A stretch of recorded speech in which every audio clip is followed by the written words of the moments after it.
Hello everyone, आज है 26 अगस्त और आज इस वीडियो में हम बात करेंगे सरकारी कंपनी इरकॉन इंटरनेशनल के बारे में। देखिए, इरकॉन के शेयर में हमें कल एक बहुत बड़ी तेज़ी देखने को मिली थी, लेकिन आज हल्की सी गिरावट भी हमें यहाँ पर देखने को मिल रही है।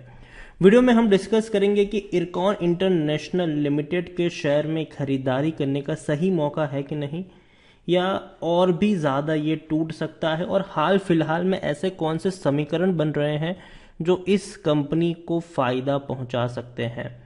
तो वीडियो को शुरू करूँ उससे पहले अगर आपने अभी तक चैनल को सब्सक्राइब नहीं किया है तो प्लीज़ अभी इसे सब्सक्राइब कर लीजिए, क्योंकि आगे भी बहुत सारे वीडियोस हैं जो आपको काफ़ी ज़्यादा हेल्प करेंगे।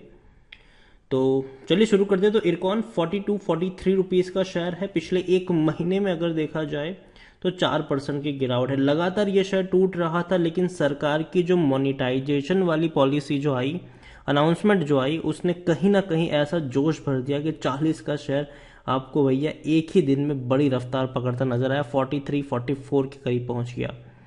उसका रीजन भी ये था कि आईआरसीटीसी और इरकॉन को बड़ा फायदा मिल सकता है सरकार की इस मोनेटाइजेशन जो पॉलिसी है उसके चलते। यहां पर आप देखिए कि इंडियन रेलवे का जो प्लान है वो भैया 1.52 लाख करोड़ के जो असेट्स है उसको मोनिटाइज करने का प्लान है। और ज्यादातर जो असेट्स वहां पर देखने को मिल रहे हैं वो आईआरसीटीसी और इरकॉन को फायदा पहुंचाने वाले हैं। They said that the announcement may work as catalyst in two stock। अगर हम दो शेयर की बात करें तो एक इरकॉन है और आईआरसीटीसी। अब देखिए, speaking on the trigger that may fuel IRCTC and IRCON share. तो भैया ये जो हेड रिसर्च है प्रॉफिट मार्ट सिक्योरिटीज के, उनका ये कहना है कि IRCTC and Ircon International share price are already poised for the upside swing due to fast catching unlock activities. तो यहां पर वही है कि जो 1.5 लाख करोड़ के आसपास के जो असेट्स मोनिटाइज हो रहे हैं खास करके रेलवे के, जिसकी वजह से कहीं ना कहीं यहां पर तेजी बनती हुई नजर आ सकती है। IRCTC is expected to emerge as major beneficiary. देखिए, तो डेफिनेटली सबसे बड़ा फायदा तो यहां पर आईआरसीटीसी का ही होने वाला है, लेकिन एक छोटा मोटा फायदा कहीं ना कहीं इरकॉन का भी निकल कर आ सकता है। अब देखिए, IRCON international is expected to get direct and indirect benefit of this move। However, उनका ये भी मानना है कि देखो ये जो अनलॉक वाली जो एक्टिविटी है, हालांकि इमीडिएट इम्पैक्ट कितना पड़ेगा ये अभी से कहना मुश्किल है, लेकिन उन्होंने टारगेट प्राइस भी दिया है। अगर हम बात करें इरकॉन की तो उनका ये कहना है कि इरकॉन का शेयर 48-50 रुपीज़ तक पहुंच सकता है, लेकिन 40 का स्टॉप लॉस उन्होंने सुझाया है। सुमित बगड़िया ने यहाँ पर जो चॉइस ब्रोकिंग के भैया देखने को मिल रहे हैं, उनके 48-50 का टारगेट उन्होंने दिया है, खरीदारी करने की सलाह है, और 40 का स्टॉप लॉस है। 42 रुपीज़ के आसपास इरकॉन इंटरनेशनल का शेयर ट्रेड कर रहा है। एक साल में अगर देखें तो 9% की गिरावट है। देखिए, इरकॉन के शेयर में हुआ क्या है, जब भी टूटता है उससे बड़ी रफ्तार से उछलता है ये, फिर टूटता है फिर बड़ी रफ्तार दिखाता है, फिर टूटता है फिर बड़ी रफ्तार दिखाता है। मतलब जब भी नीचे के लेवल पर अगर ये शेयर मिल रहा हो तो समझो भैया खरीदारी के मौके हैं। इसका जो आईपीओ था वो 2018 में आया था, तब से लेकर अब तक अगर हम देखें तो 58-59 का हाई है और 29-30 का लो है। तो कोई उतना ज़्यादा चेंज नहीं हुआ है प्राइस में। इस बीच हाँ, कंपनी ने भैया बोनस भी दिया हुआ है, बढ़िया डिविडेंड भी पे किया हुआ है। स्मॉल कैप शेयर है, 4000 करोड़ के आसपास का इसका मार्केट कैप है। एनएससी में अगर हम देखें तो 22 लाख का ही इसका वॉल्यूम ट्रेड है। शेयर होल्डिंग की बात करें तो प्रमोटर के पास सबसे ज़्यादा होल्डिंग है, उसके बारे में भी हम बात करेंगे। डिविडेंड देखिए, ये वो कंपनी है जो डिविडेंड बहुत बढ़िया पे कर रही है, डिविडेंड बढ़िया पे कर रही है। उसके बारे में बात करें उससे पहले अगर हम देखें तो इरकॉन इंटरनेशनल की अभी 24 अगस्त को भैया बोर्ड ऑफ डायरेक्टर्स की मीटिंग हुई थी, और वहाँ पर उन्होंने ये तय किया है कि जो भैया रीन्यूएबल एनर्जी का जो बज़ है, जो इमर्जिंग अपॉर्चुनिटी है, उसको हम कैसे ग्रैब कर सकते हैं। अब देखिए, the board of IRCON international at its meeting held on 24 August 2021 considering the emerging opportunities in the renewable energy has approved। तो भैया जो अप्रूवल मिल चुका है बोर्ड का कि भैया ठीक है, ये जो अपॉर्चुनिटी है इसको हम ग्रैब करेंगे और कोशिश करेंगे कि भैया इससे भी हम अच्छा खासा पैसा निकाल पाए। तो अच्छी बात है, बेहतर चीज़ है, मैनेजमेंट सोच रहा है इसके बारे में। इतना ही नहीं, according to Moneycontrol user 88% लोग खरीदने की सलाह दे रहे हैं, 12% लोग आपको यहाँ पर बेचने की बात करते हुए भी नज़र आ रहे हैं। और जो छुपा रुस्तम चीज़ है, छुपी हुई चीज़ है, वो ये है कि भैया इसका डिविडेंड बहुत हाई है, बहुत हाई डिविडेंड पे करता है ये शेयर। 2021 में ही इनका डिविडेंड अगर हम देखने की कोशिश करें तो 1 रुपये 30 पैसे, फिर 45 पैसे था यहाँ पर, और अब फिर से सितंबर में 1 रुपये 70 पैसे का डिविडेंड ये पे करने वाला है। इससे पहले भी ये डिविडेंड भैया बहुत ज़्यादा पे कर चुका है हर बार। अगर हम इनके डिविडेंड्स पर एक नज़र डालेंगे तो डिविडेंड इनका बहुत ज़्यादा पे कर रहा था, बहुत ज़्यादा डिविडेंड है।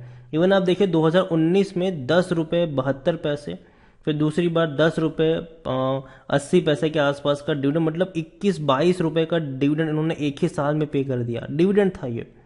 2020 में 13 रुपये 45 पैसे, 2 रुपये का, मतलब 15 रुपये से भी ज़्यादा का डिविडेंड पे कर दिया इन्होंने 2020 में। 2021 में हालांकि कम डिविडेंड है 1 रुपये, लेकिन फिर भी भैया प्राइस के हिसाब से ये डिविडेंड भी बहुत ज़्यादा, बहुत बढ़िया है मेरे हिसाब से। 1 रुपये 70 पैसे, 1 रुपये 30 पैसे, 45 पैसे, तो ये डिविडेंड छोटा मोटा डिविडेंड नहीं है, अच्छा और बढ़िया डिविडेंड पे कर रहा है ये शेयर। और डिविडेंड के साथ साथ बोनस भी दिया था इन्होंने 2021 में ही, तो वो भी बहुत अच्छी बात है कि बोनस अच्छा पे कर रहा है, डिविडेंड अच्छा पे कर रहा है, और शेयर प्राइस उतनी बड़ी नहीं है, उतना महंगा शेयर नहीं है, ये भी हम यहाँ पर कह सकते हैं। और अगर हम बात करें फाइनेंशियल्स की, तो रेवेन्यू में भी लगातार तेजी देखने को मिली है। 3000 करोड़ के रेवेन्यू 5400 करोड़ तक पहुंच चुके हैं, जो कि अच्छी बात है, बेहतर चीज़ है। प्रॉफिट हालांकि उतने इंक्रीजिंग मोड में नहीं है, 450-55 करोड़ के प्रॉफिट्स थे 2020 तक, लेकिन अब वो थोड़े डिक्लाइन मोड में आए ज़रूर हैं। लेकिन उम्मीद करते हैं कि सरकार की ये जो मोनेटाइजेशन वाली जो चीज़ है वो धीरे धीरे इस शहर में जोश भरने का काम कर सकती है। देखिए, इरकॉन में ये नहीं कह रहा हूँ कि बहुत ही दमदार शहर है, अभी के अभी जाके खरीदारी कर लीजिए, जी नहीं, इसको पहले स्टडी करिए। कुछ बेनिफिट्स मैंने आपको इसके बताए हैं। पहला बेनिफिट्स कि भैया शेयर सस्ता है, 40 रुपए के आसपास मिल रहा है। दूसरा बेनिफिट, अच्छा खासा डिविडेंड पे करता है, अच्छा खासा बोनस भी पे करता है ये। हालांकि बोनस तो इसी साल पे कर दिया इन्होंने, तो अब अगला बोनस के लिए बहुत लंबा इंतजार करना पड़ेगा, वो चीज़ भी है यहाँ पर। और तो और कंपनी जिस सेक्टर से बिलोंग करती है वो सेक्टर दमदार है। इरकॉन की अगर मैं बात करूं तो हाँ, इरकॉन की ये वेबसाइट है, और इरकॉन की जो एक्सपर्टीज़ है वो रेलवे से लेकर, हाईवे से लेकर, ब्रिज से लेकर, flyover building, electronic, mechanical, coach factory, station building, कई सारी चीज़ें हैं, इवन एविएशन में भी है। रेलवे की अगर हम बात करने जाए तो रेलवे में भी है, हाईवे में भी है कंपनी। आप देखिए, हाईवे की अगर हम बात करें वहाँ इरकॉन है, रेलवे की हम बात करें वहाँ इरकॉन है, हर जगह पर आपको इरकॉन देखने को मिल जाता है। तो छोटी कंपनी ज़रूर है, लेकिन कंपनी का जो विजन है वो काफ़ी बड़ा है। बड़े बड़े फ्लाईओवर्स, ब्रिजेस बनाने का काम तक ये कंपनी करती है, और ये बहुत अच्छी चीज़ है। इरकॉन की अगर मैं बात करने जाऊँ तो कंस्ट्रक्शन में काफ़ी बड़ा नाम है इनका, कई सारी जगह इरकॉन ने बनाई है, और आने वाले समय में भी एक बड़ी चीज़ें इरकॉन में होती हुई नज़र आ सकती है। इरकॉन की करंट प्राइस देखें तो इसकी इंस्ट्रिक वैल्यू से कम है, बहुत अच्छी बात है। लॉन्गर टर्म में बैंक एफडी से भी ज़्यादा का इसने रिटर्न दिया है, और डिविडेंड बढ़िया पे कर ही रहा है। खरीदने का अभी भी सही मौका, क्योंकि शेयर ओवरबोर्ड जोन में नहीं है और ना ही कोई रेड फ्लैग्स नजर आते हैं। पी रेशियो 10 के आसपास का है, जबकि सेक्टर पी 55 है, तो काफ़ी सस्ते वैल्यूएशन के ऊपर भी शेयर अवेलेबल है। 100% एनालिस्ट खरीदने की सलाह दे रहे कि भैया इरकॉन में खरीदारी कर सकते हो, डरने की कोई उतनी ज़्यादा बात यहाँ पर है नहीं। इरकॉन के बारे में अगर हम बात करने जाए तो डेफिनेटली मुझे ये शेयर पसंद आता है, लेकिन लॉन्गर टर्म के लिए, अगेन मैं कह रहा हूँ, देखिए कुछ शेयर अपने पोर्टफोलियो में ऐसे होते हैं जहाँ पर हम थोड़ी बहुत ट्रेडिंग करते हैं, और कुछ शेयर को हम लॉन्ग टर्म के लिए संभाल के रखते हैं। इरकॉन दोनों में ही फिट बैठता है, चाहे ट्रेडिंग की बात करें या लॉन्ग टर्म की बात करें। जैसे कि अगर हम बात करने जाए तो देखिए, इरकॉन 42 रुपीज़ के आसपास ट्रेड कर रहा है। अगर साल भर में अगर हम देखने की कोशिश करें तो 9% की अभी भी यहाँ पर गिरावट है। ठीक है, देखो पहली चीज़ तो ये कि इरकॉन अगर 50 रुपये के आसपास पहुँचेगा तो वो एक लेवल होता है प्रॉफिट बुकिंग का, वहाँ पर एंट्री नहीं लेनी है। तो अगेन जो शॉर्ट टर्म के ट्रेडर्स हैं वो डेफिनेटली 40 रुपए के आसपास खरीदारी करते हैं और 50 के आसपास बेच के निकल जाते हैं। जो लॉन्ग टर्म के ट्रेडर्स वो क्या करते हैं, 40 रुपए के आसपास खरीदारी करते हैं, रखे रहते हैं, साल दर साल डिविडेंड को अपने पास, जो डिविडेंड मिलता है डेफिनेटली उनके लिए अच्छी बात है।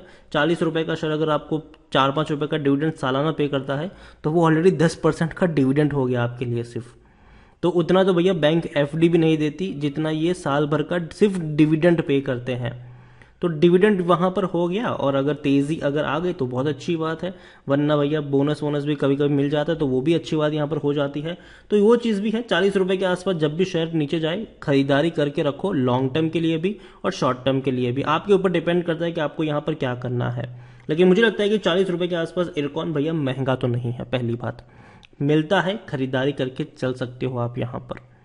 तो छोटा शेयर है ज़रूर है, लेकिन जो मोनेटाइजेशन वाला जो प्लान है सरकार का वो कुछ कुछ कंपनियों के लिए बहुत फायदेमंद साबित होने वाला है, और उनमें से एक कंपनी इरकॉन भी, अगर सब कुछ ठीक ठाक रहा तो ठीक है।